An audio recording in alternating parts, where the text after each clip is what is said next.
ಈ ಪ್ರಾಬ್ಲಮ್ಸ್ನ ಹೇಗೆ ಸಾಲ್ವ್ ಮಾಡ್ತೀರಾ? Solve 2 is equal to 5, 4 is equal to 18, 6 is equal to 39, 8 is equal to 68, 10 is equal to what? ಏನು number ಬರುತ್ತೆ ಅಂತ ಕಂಡುಹಿಡಿಬೇಕು. ಆಯಿತಾ? ಈ ನಂಬರ್ಸ್ 2, 4, 6, 8, 10 ಗೊತ್ತಾಯ್ತಲ್ವಾ ಇದು? ಈಗ ಈ ನಂಬರ್ಸ್ಗಳನ್ನ ನಾವು ಕಂಡುಹಿಡಿಬೇಕು. 5, 18 ಹೆಂಗೆ ಬಂತು? 2 ಇಂಟು 2 ಈಸ್ ಈಕ್ವಲ್ ಟು ಎಷ್ಟು? 2 2 is 4. ಓಕೆನಾ? ಇದಕ್ಕೆ ಪ್ಲಸ್ 1ನ ಆ್ಯಡ್ ಮಾಡಿ 5 ಬರುತ್ತೆ. ಓಕೆನಾ? Next 4 into 4 is equal to 16 plus 2ನ ಆ್ಯಡ್ ಮಾಡಿ 18 ಬಂತು.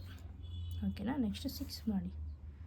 6 into 6 is equal to 36 plus 3 add ಮಾಡಿ ಎಷ್ಟು ಬಂತು? 39. Next 8 into 8 is equal to 64 plus 4ನ ಆ್ಯಡ್ ಮಾಡಿ 68 ಬಂತು. ನೆಕ್ಸ್ಟ್ ನಾವೀಗ 10 ಮಾಡಬೇಕು. 10 into 10 is equal to 100 plus 5ನ ಆ್ಯಡ್ ಮಾಡಿ 105 ಬಂತು.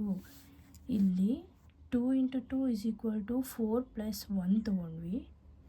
4 into 4 is equal to 16 plus 2 ತೊಗೊಂಡ್ವಿ. ಹಾಗೆ 1 2 3 4 5 ಅಂತ ಆ್ಯಡ್ ಮಾಡ್ಕೊಂಡು ಹೋಗಬೇಕು. ಓಕೆನಾ? ನಿಮ್ಗೆ ಆನ್ಸರ್ ಎಷ್ಟು ಬಂತು?